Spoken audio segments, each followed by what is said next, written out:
जागरण new media की मेरा power vote knowledge series में आप सभी का स्वागत है। मैं हूं स्मृति रस्तोगी। लोकसभा चुनाव को देखते हुए मतदाताओं को जागरूक करने के मकसद से जागरण न्यू मीडिया ने ये पहल की है। इसमें हमारे जीवन से जुड़े 5 बुनियादी विषयों इकोनॉमी, सेहत, शिक्षा, इंफ्रास्ट्रक्चर और सुरक्षा पर चर्चा की जा रही है। इसका मकसद है आपको एम्पावर करना। इस नॉलेज सीरीज में आज बात देश में इंफ्रास्ट्रक्चर की होगी और स्टूडियो में मेरा साथ दे रहे हैं 2 खास मेहमान। हमारे साथ हैं शैलेश के Pathak ji, secretary general FICCI के, और हमारे साथ हैं वैभव डांगे जी, फॉर्मर एडवाइजर NHAI के। आप दोनों ही मेहमानों का बहुत बहुत स्वागत है। आज का विषय बहुत ही रोचक है, अपने आप में बहुत इंटरेस्टिंग और वास्ट इंफ्रास्ट्रक्चर का सब्जेक्ट होता है। तो शुरुआत मैं आपसे करूंगी शैलेश जी। नोटेबल एडवांसमेंट्स की अगर बात करें, जिस तरह से इंफ्रास्ट्रक्चर के सेक्टर में अभी तक हुआ है, रेलवे, रोड, पोर्ट्स और एयरपोर्ट्स को लेकर के ऐसे कौन से आप गेम चेंजर मानते हैं इन एरियाज में जो अभी तक एडवांसमेंट्स हुए हैं? हम लोग 2024 में हैं। अगर मैं 2000 में रहता और कोई मुझे बताता कि भारत में एक्सप्रेसवेज बन चुकी होंगी, कि भारत में डेडिकेटेड फ्रेट कॉरिडोर बन चुका होगा, RRTS जो हमारे दिल्ली के NCR के इलाके में बन रही हो, या DMIC बन चुका होता, या high speed rail bullet train Mumbai और अहमदाबाद के बीच में शुरू हो जाती, तो मैं विश्वास नहीं करता। इसी के साथ बहुत सारी चीज़ें हैं, बट जो प्रमुख चीज़ों की मैं तारीफ़ करूँगा जो हमारे देश के इंफ्रास्ट्रक्चर विकास में हो चुकी हैं, वो हैं बड़े बड़े प्रोजेक्ट्स को स्पीड एंड स्केल के साथ पूर्ण करना। और वो पुरानी एक कहावत है कि where there is a will there is a way, where there is no will there is survey. तो हमारे यहाँ सर्वे ही होते रहते थे, काम पूरे नहीं होते थे। आज के युग में हमारे यहाँ काम हो रहे हैं, और वो भी बड़े बड़े पैमाने पे, स्पीड एंड स्केल। उदाहरण के लिए मुंबई की जो ट्रांस हार्बर लिंक है, अटल सेतु, वो पिछले 1965 से बात हो रही थी। या जो ब्रह्मपुत्र के ऊपर बड़े बड़े पुल बन रहे हैं, वो पहले नहीं बनते थे, आज के दिन बन रहे हैं। बिल्कुल, क्योंकि इस हमारी जो नॉलेज सीरीज़ का मकसद ये है कि जो हमारे मतदाता हैं, खासकर जो फर्स्ट टाइम वोटर्स हैं, उनको जागरूकता, पहली बात है उनके लिए जागरूकता लेकर के आना। ये जो 5 इंपॉर्टेंट पिलर्स हैं उनको लेकर के एक समझ डेवलप करने में उनकी मदद करना। ऐसे में मैं बेसिक की ही बात करूँगी आपसे वैभव जी कि किस तरह से इंफ्रास्ट्रक्चर डेवलपमेंट, जो इंफ्रास्ट्रक्चर एनहांसमेंट है, वो economic growth of a country, खासकर भारत की इकोनॉमिक ग्रोथ में किस तरह के आयाम लेकर के आया है? देखिए, इंफ्रास्ट्रक्चर किसी भी देश की अर्थव्यवस्था के लिए सबसे महत्वपूर्ण है। उसको अगर मैं बहुत साधारण सरल भाषा में कहूँ तो जैसे हमारे शरीर में रक्त की धमनियाँ होती है, इंफ्रास्ट्रक्चर हमारी अर्थव्यवस्था की धमनियाँ है।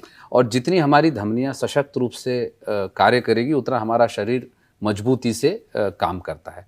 और वैसे ही हमारे देश की, किसी भी देश की अर्थव्यवस्था का है, और इसलिए उसको आधारभूत ढांचा कहते हैं हमारी सरल भाषा में।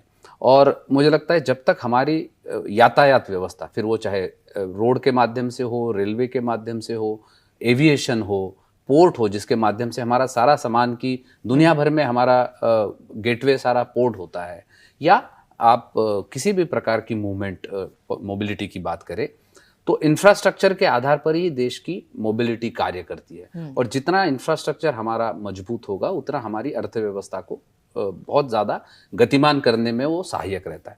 साथ ही साथ इंफ्रास्ट्रक्चर का एक दूसरा सबसे बड़ा एडवांटेज ये है कि इंफ्रास्ट्रक्चर में खर्च होने वाला सारा पैसा, शैलेश जी तो स्वयं इकोनॉमिस्ट है और सारे हमारे लोग बहुत जानकार है आजकल, इकोनॉमी में सबसे इंपॉर्टेंट होता है कैपिटल एक्सपेंडिचर ज़्यादा होना। और इंफ्रास्ट्रक्चर में खर्च किया हुआ हर पैसा ये कैपिटल एक्सपेंडिचर में खर्च होता है, और उसके कारण it's like it create a cascading effect of, जिसको कहते हैं ना, हमारी अर्थव्यवस्था को चालना देने का काम वो करता है, दौड़ाने का काम वो करता है, उसको एक क्रियान्वयन करने का काम करता है। और इसलिए इंफ्रास्ट्रक्चर बहुत इम्पॉर्टेंट माना जाता है। और इसलिए दुनिया भर में जब भी अर्थव्यवस्थाएं कठिन दौर से गुजरती है, तो सारे अर्थशास्त्री सबसे पहले उस देश की सरकार को कहते हैं कि आप अपने इंफ्रास्ट्रक्चर पे इन्वेस्टमेंट बढ़ाइए। तो मुझे लगता है ये सबसे बहुत ही बेसिक प्रिंसिपल्स ऑफ इकोनॉमिक्स है। और हमारे देश में पिछले 10 साल में तो हमने बहुत तेज़ी से इंफ्रास्ट्रक्चर में परिवर्तन देखा। फिर वो चाहे हाईवेज़ हो, पिछले 2014 के मुकाबले 2014 में मुझे याद है हमारे देश में लगभग 10-11 किलोमीटर हाईवे पर डे बन रहा था, आज देश में 35 किलोमीटर हाईवे पर डे बन रहा है। 2014 में हमारे यहाँ लगभग 76 एयरपोर्ट्स थे, आज हमारे यहाँ 150 के आसपास एयरपोर्ट बन गए। हमारे पोर्ट की कैपेसिटी कई गुना बढ़ गई है। हमारा टर्न अराउंड टाइम जिसको कहते हैं पोर्ट्स में, इवैक्यूएशन पोर्ट्स से, वो इतना ज़्यादा हो गया कि आज हमारे जो पैरामीटर्स होते हैं पोर्ट परफॉर्मेंस के, उस पे हमारे पोर्ट्स को हम ग्लोबल पैरामीटर्स पर कंपेरेबल हमने लाया है। इंटरनेशनल स्टैंडर्ड्स पर हमारे पोर्ट compete कर रहे हैं दुनिया भर के पोर्ट्स के साथ। चाहे रेलवे हो, रेलवे में इतने तेज़ी से इन स्पाइट ऑफ कोविड हमारा फ्रेट कंटिन्यूसली बढ़ रहा है, जैसे इन्होंने कहा डेडिकेटेड फ्रेट कॉरिडोर के माध्यम से हो या अलग अलग प्रकार के इंटरवेंशंस के माध्यम से हो। पोर्ट के साथ साथ एक बहुत यूनिक परिवर्तन पिछले 10 साल में आया है, जो हमारे देश में वाटरवेज पे फोकस बढ़ा है। आज गंगा में बनारस से सामान चढ़ के सीधा हल्दिया तक जाता है और बांग्लादेश प्रोटोकॉल के रूट के थ्रू बांग्लादेश तक जाता है। मुझे लगता है ये हमने कभी सोचा नहीं था। या ब्रह्मपुत्रा से सामान आता है और बार्जेस में आता है, कंटेनर्स में आता है। और यह इसलिए भी महत्वपूर्ण है क्योंकि वो सबसे चीपेस्ट मोड ऑफ ट्रांसपोर्ट है। साथ ही साथ आज पूरी दुनिया में हम सस्टेनेबिलिटी की तरफ देख रहे हैं। तो मुझे लगता है इन सब को देखते हुए बहुत अच्छे ढंग से हमारे देश में पिछले 10 साल में इंफ्रास्ट्रक्चर पे फोकस बढ़ा है और वो बहुत विजिबल है। वो फोकस और वो इम्पैक्ट बहुत विजिबल है। फिर वो चाहे इम्प्लीमेंटेशन की स्पीड हो या स्केल हो। मुझे याद है हाईवे सेक्टर में 2014 में 27,000 करोड़ का हमारा बजट था। इस साल 2.25 लाख करोड़ का बजट था। तो 10 गुना is something which is unimaginable, uncomparable anywhere in the world. तो मुझे लगता है ये हमारे लिए बड़ी गर्व की बात है हमारे देश के लिए कि ये इतना इंफ्रास्ट्रक्चर बढ़ रहा है, क्योंकि इंफ्रास्ट्रक्चर बढ़ेगा तो अर्थव्यवस्था को चालना मिलेगी। तो ये जो बाकी सारे एस्पेक्ट है अर्थव्यवस्था के, फिर वो चाहे रोजगार निर्मित हो, चाहे लोगों की क्रय शक्ति बढ़ाना हो, चाहे लोगों का पर कैपिटा इनकम बढ़ाना हो, चाहे देश का जीडीपी बढ़ाना हो, ये सारे बातें आती है उससे। क्योंकि जब तक unless ball starts rolling nothing else will roll. तो मुझे लगता है उस कॉन्टेक्स्ट में infrastructure is very very critical. And fortunately पिछले 10 साल से हमारे देश में इंफ्रास्ट्रक्चर का बहुत अच्छा फोकस बना है। इनफैक्ट अब बहुत हेल्दी कंपटीशन बढ़ रहा है। अब आप देखेंगे कई स्टेट कहते हैं कि हमारा स्टेट में सबसे ज्यादा एक्सप्रेसवे है, कोई दूसरा स्टेट करता है नहीं हम और 4 एक्सप्रेसवे बना रहे हैं। तो मुझे लगता है बड़ा हेल्दी कंपटीशन है और ये और अच्छी बात है। ये हमारे देश के लिए अच्छी बात है कि हमारे राज्य आपस में अच्छा काम करने के लिए आपस में हेल्दी कंपटीशन कर रहे हैं। तो मुझे लगता है इस सबको देखते हुए इंफ्रास्ट्रक्चर ने जो बहुत सालों से हमारे यहाँ मुझे याद है हम जब से स्टूडेंट थे इकोनॉमिक्स के और मैनेजमेंट के, तब से हम पढ़ते थे कि हमारे यहाँ इंफ्रास्ट्रक्चर का बैकलॉग है और कई ट्रिलियन डॉलर्स का बैकलॉग हम हमेशा पढ़ते थे। तो फॉर्चुनेटली अब पिछले 10 साल में वो बैकलॉग काफी हद तक हम आगे गए हैं। Of course there is still long way to go, but मुझे लगता है एक अच्छी शुरुआत है और अब हम चल नहीं रहे, हम दौड़ रहे हैं। तो मुझे लगता है इस दौड़ को और बढ़ाते हुए आने वाले 5-10 साल में और तेजी से हम आगे बढ़ेंगे तो देश निश्चित रूप से आगे जाएगा। और एक और खास बात वैभव जी कि जिस तरह से ये जो एडवांसमेंट हो रहा है उससे डायरेक्टली प्रोपोर्शनेट है हमारी जनता। उनको ट्रांसपोर्टेशन के आयाम बढ़ रहे हैं, उनके लिए उनके पास चॉइसेस बढ़ रही हैं कहीं ना कहीं कि अपनी जेब को देखते हुए जिस तरह से जो अफोर्डेबल उनके लिए हो सकता है वो उसके उन माध्यमों को चूज कर सकते हैं। चलिए अब बात कर लेते हैं विमेन स्पेसिफिक इंफ्रास्ट्रक्चर के बारे में। शैलेश जी, ऐसी कोई पर्टिकुलर एडवांसमेंट्स जो कि खाली विमेन सेंट्रिक इंफ्रास्ट्रक्चर को लेकर के हुई हो या महिलाओं को किस तरह से फ़ायदा इंफ्रास्ट्रक्चर के डेवलपमेंट से मिला हो? मैं 3 विशेष चीज़ों का उल्लेख करना चाहूँगा। सबसे पहला प्रधानमंत्री ग्राम सड़क योजना जी। आज के दिन पूरे हमारे भारतवर्ष में लगभग प्रत्येक गांव पास के शहर से कनेक्टेड है और पहले महिला को प्रसव के लिए, प्रेगनेंसी डिलीवरी के लिए हॉस्पिटल ले जाना दूभर था जी। किसी की तबीयत खराब हो जाए हॉस्पिटल नहीं जा पाते थे। आज के दिन प्रधानमंत्री ग्राम सड़क योजना ने सुनिश्चित कर दिया है। तो मैं तो इसका पूरा ज़्यादातर लाभ जो है वो महिलाओं को मिल रहा है, क्योंकि पुरुष पहले भी किसी तरह शहर पहुंच जाते थे, महिलाओं को तकलीफ होती थी, स्पेशली बीमारी में या चाइल्ड बर्थ में। दूसरा, मतलब जल जीवन मिशन की परिकल्पना हमने पहले क्यों नहीं की? 11 करोड़ घरों में पिछले 6 सालों में 11 करोड़ घरों में जहां नल का पानी नहीं आता था, पाइप वाटर सप्लाई नहीं आती थी, वहां आ गई। आप कल्पना करिए, जो महिला नदी में पानी लेने जाती थी वो नीचे जाती थी और भरा हुआ घड़ा लेके ऊपर आती थी। कुएं से, हैंडपंप से, कहाँ कहाँ से भरती थी, आज के दिन उसको घर में नल के टोटी खोलने पे पानी आता है। ये तो मतलब जीवन का परिवर्तन हो गया।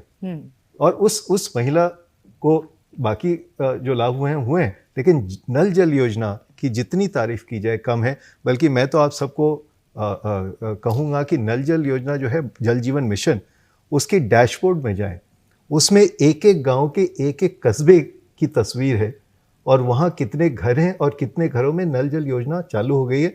मैं एक गांव में गया, आपको बताऊं स्मृति जी, और मैं जो दलित बस्ती है वहाँ के महिला से जाके उनके घर पे पूछा कि आपके जीवन में क्या बदलाव आया है। बाकी तो जो है गैस सिलेंडर है, बिजली है, उन्होंने कहा ये जो नल है जी, वो बाहर देखिए हैंडपंप था, वहाँ हम जाते थे, उसका पानी हमको उबालना पड़ता था क्योंकि उसका जो ट्यूबवेल था वो 75 फीट पे था जी। ये उसने हमको बताया, अंग्रेजी नहीं जानती, बोली ये डीप बोरिंग है, ये 300 फीट से पानी है, उसको उबालना नहीं पड़ता। आप सोचिए मेरी कितनी जीवन बदल गई। सो जल जीवन मिशन के बारे में हम शहरी लोग थोड़ा उतना जानते नहीं हैं जितना ग्रामीण क्षेत्रों में इसका बट जिसके घर में बचपन में आपके पाइप से पानी आता था, आपको शायद न समझ में आए, जिसके घर में नहीं आता था उसको बखूबी समझ में आता है। और ये इतनी जल्दी हुआ, मतलब 11% महिलाओं रूरल हाउसहोल्ड्स के, ग्रामीण घरों में 11%, 15 अगस्त 2019 की डैशबोर्ड है, और आज के दिन वो लगभग 80% है। यानी 6 महिलाओं में 1 महिला के पास ग्रामीण भारत में नल जल योजना थी। आज के दिन 5 आउट ऑफ 6, 5 के 1 से 5 आउट ऑफ 6। तो ये तो मतलब क्रांतिकारी चीज़ है जिसकी बात हम कर नहीं रहे। और तीसरी चीज़ मैं बोलूँगा मोबाइल। मोबाइल ये भेद नहीं करता है कि आप अमीर हैं गरीब हैं, ये भेद नहीं करता है कि आप पुरुष हैं महिला हैं, आपको कितनी टेक्नोलॉजी आती, और जितनी सुविधाएं सरकार की, विशेष रूप से सिटीजन सेंट्रिक जो सुविधाएं हैं, वो जितनी मोबाइल पे आ रही हैं, सबसे ज़्यादा फायदा महिलाओं को हो रहा है। अच्छी बात बताइए कि मतलब प्रसव के दौरान जिस तरह से महिलाओं को डिस्टेंस के चलते डिफिकल्टीज होती थी, चैलेंजेस होते थे, ऐसे कई सारे केसेस भी वैभव जी सामने आए थे जिसमें ग्रामीण क्षेत्रों में ही सड़क पर महिलाओं को ऐसे सर्कमस्टांसेस बन जाते थे कि जन्म देना होता था, चाइल्ड बर्थ होती थी। विमेन एम्पावरमेंट एंड इंफ्रास्ट्रक्चर, अगर हम इसको देखें, आपकी क्या राय है? देखिए, शैलेश जी की बात को आगे बढ़ाते हुए मैं कहूँगा, जैसे मैंने पहले भी कहा, एक्सेसिबिलिटी बढ़ाने का सीधा मतलब होता है कि हम लोगों को एम्पावर करते हैं ग्रामीण इलाकों में, फिर वो चाहे ग्राम सड़क योजना के माध्यम से हो। जैसे 2014 में हमारे देश के लगभग 200 ऐसे जिले थे जो नेशनल हाईवे से कनेक्टेड नहीं थे जी। आज देश की 600 से लगभग सारे 100% जिले नेशनल हाईवे से कनेक्टेड हैं। अब ये केवल नेशनल हाईवे से कनेक्टिविटी का इशू नहीं है, that gives direct access to all kind of facilities, services. आज हम लोगों को शिक्षा पहुंचाना चाहते हैं गांव में, कैसे पहुंचाएंगे जब तक वहां रास्ता नहीं होगा। हम लोगों को हेल्थ सर्विसेज पहुंचाना चाहते हैं, हमारे एम्बुलेंस पहुंचाना चाहते हैं। आज सारे स्टेट्स में 102 या इस प्रकार के नंबर्स की एम्बुलेंस सर्विस अवेलेबल है। हमारी एम्बुलेंस पहुंचेगी नहीं तो हम बीमार को अस्पताल तक कैसे लाएंगे, या डॉक्टर को उस तक कैसे पहुंचाएंगे। या हमने कोविड के समय देखा, हमारा इंफ्रास्ट्रक्चर नहीं होता तो हम वैक्सीन कैसे हमारे लोगों तक पहुंचाते।